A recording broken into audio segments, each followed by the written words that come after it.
Ազգային ժողովի մեծարգո նախագահ, հարգելի գործընկերներ, սիրելի հայրենակիցներ, մի քանի օր առաջ Հայաստանի Հանրապետության իրավապահ մարմինները կանխեցին, բացահայտեցին մի այլանդակ եւ ահասարսուր ահաբեկչության փորձ, որի կազմակերպիչն ու պարագլուխը ընդդիմության քաղաքական հոգեհանգիստը մի քանի անգամ կազմակերպած Ռոբերտ Քոչարյանի եւ Սերժ Սարգսյանի քաղաքական թիմակից Կտրիչ Ներսիսյանի օրհնությունը ստացած Բագրատ Գալստանյանն էր։ Շատերը այս օրերին համեմատականն են անցկացնում հոկտեմբերի 27-ի եւ այս ահաբեկչության փորձի հետ։ Բայց ես ուզում եմ ասել, որ հաջողության պարագայում Աստված մի արասցե։ Սա մի քանի անգամ բազմապատիկ ավելի ահասարսուր ահաբեկչություններ լինելու, քան թե հոկտեմբերի 27-ինը։ Ինչու՞։ Որովհետև հոկտեմբերի 27-ի ահաբեկչության թիրախները նստած էին այս դահլիճում։ Հայաստանի Հանրապետության ղեկավարությունը։ Այս ահաբեկչության թիրախները այս դահլիճից դուրս գտնվող Հայաստանի Հանրապետության յուրաքանչյուր քաղաքացին կարող էր լինել։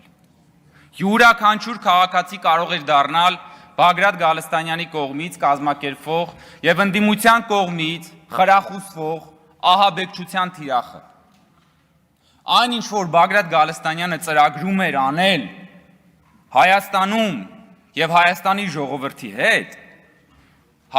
ժողովրդի հետ արել են միայն օտար նվաճողները։ Միայն օտար նվաճողներն են արել։ Իսկ ինչ էր ինքը պատրաստվում անել ըստ հրապարակված ձայնագրությունների։ Նրանք պատրաստվում էին հրկիզել ավտոբուսներ, որոնց մեջ կարող էիք լինել դուք, սիրելի հայրենակիցներ, ձեր հարազատները։ Ես նաև խմբակցության անունից եմ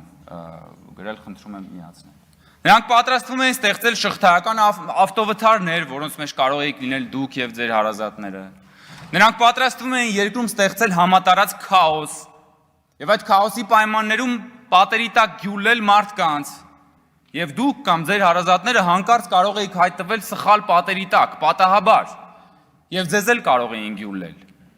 Կամ մեռնել կամ մերցնել, ինչպես որ ասում է Բագրատ Գալստանյանը։ Ես նորից եմ ասում, այս ահաբեկչության ծրագիրը միայն կարող էր անել Հայաստանի Հանրապետությունն ու հայ ժողովրդին խորապես ատող մարդը կամ հանրույթը։ Եվ դա պատահական էլ չի, որովհետև այդ հրապարակված ձայնագրությունների մեջ այդ մարդն ասում է, այս ազգը խորը անասուն ազգ է։ Հիմա հարց, հարգելի ընդդիմադիրներ, դուք ձեզ դասում եք այդ խորը անասուն ազգի մեջ։ Բագրատ Գալստանյանը ձեզ նկատի ունի, թե չունի։ Միայն հայ ժողովրդին խորը անասուն ազգ համարող մարդը եւ խումբը կարող է ծրագրել Հայաստանում քաղաքում ավտոբուսներ հրկիզելով, ստեղծել քաոս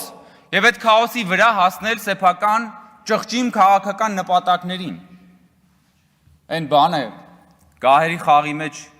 Little Finger-ը, որ ասում է քաոսը սանդուղք է,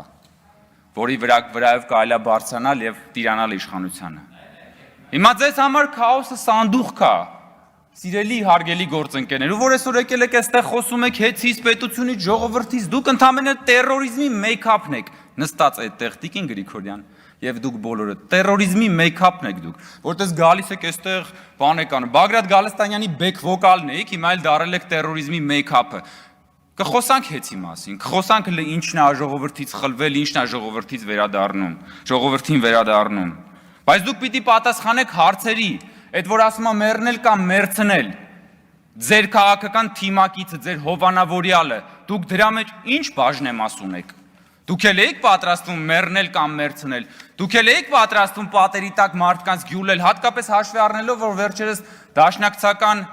ինչ էր անունը, չեմ հիշում, Հրանտ ինչյան, Մարգարյան, ասել էր, որ հոկտեմբերի 27-ը պորտկում էր, չէ՞։ Դա լավը չեք ասում զարթոնք էր հոկտեմբերի 27-ը։ Չէր ասել տես բան, պարոն Մինասյան։ Չէ ասել տես բան։ Պարոն Մինասյան, հարց եմ տալիս, դուք էլ եք պատրաստվում պատերի տակ մարդ գյուլել։ Դուք էլ եք պատրաստվում մեռնել եւ մերցնել։ Դուք արդարացնում եք տերորիզմը, ձեր խմբակցությունը պաշտոնապես արդարացրել է եւ պաշտպանել է տերորիզմը։